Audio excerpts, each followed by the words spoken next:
Welcome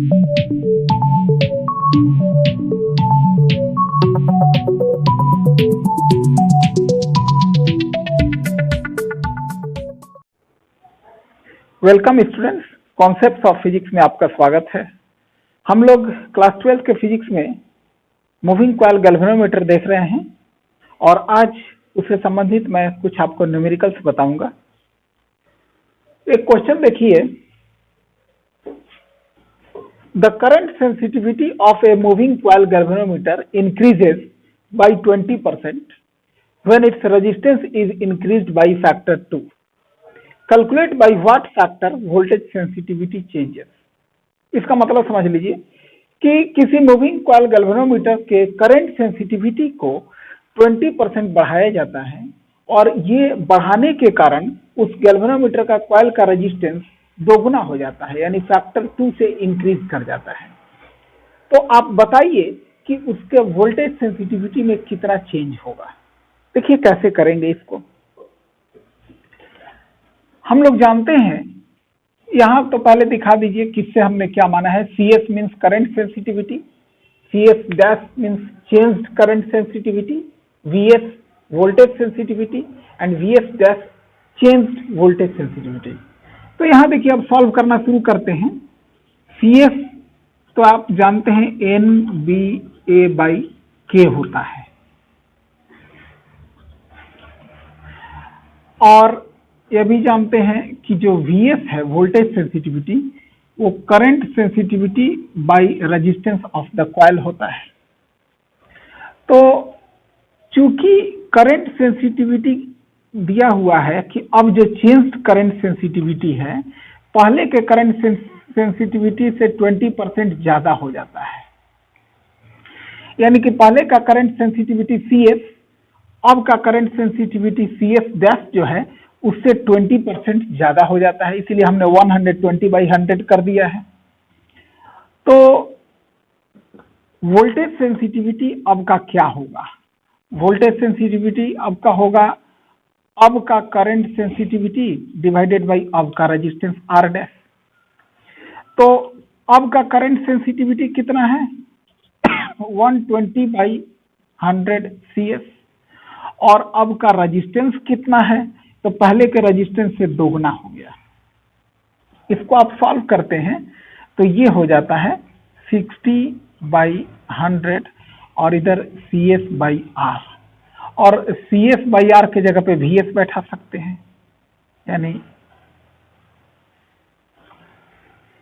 यहां आगे आपका आंसर कि अब का जो वोल्टेज सेंसिटिविटी है पहले के वोल्टेज सेंसिटिविटी का 60% रह जाता है। तो अब लास्ट में आप आंसर वर्ड्स में लिख देंगे, hence the voltage sensitivity changed by 40% and becomes 60% of the previous value. इसका मतलब अब का जो वोल्टेज सेंसिटिविटी है 40% से चेंज हो जाता है, यानी लिखिए the voltage sensitivity decreases by 40% and now becomes 60% of the previous value. यानी अब का वोल्टेज सेंसिटिविटी 40% से घट जाता है और पहले के वोल्टेज सेंसिटिविटी का 60% रह जाता है। तो ये आपका आंसर हो गया। इसी बात को वर्ड्स में भी लास्ट में लिख देना चाहिए, वो मैंने आपको समझाया। बहुत ही क्लियर और छोटे ढंग से मैंने आपको समझाया है, ये बहुत ही आपको क्लियर होना चाहिए। इसी तरीके का मैं एक और एग्जाम्पल आपको बताता हूं, आप इस क्वेश्चन को ध्यानपूर्वक देख लें, नोट कर लें।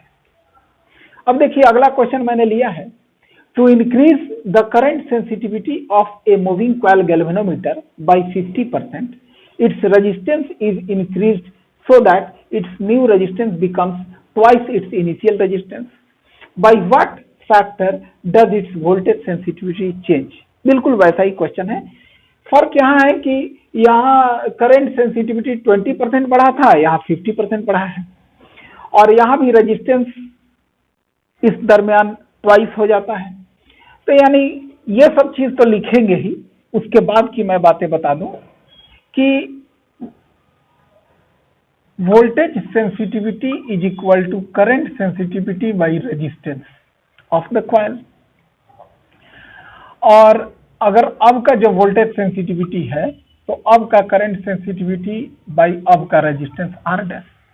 और क्वेश्चन के अनुसार कह रहा है कि अगर पहले रेजिस्टेंस R था तो अब का रेजिस्टेंस पहले का रेजिस्टेंस से दुगना हो गया है, 2R। ये आपको क्लियर होना चाहिए।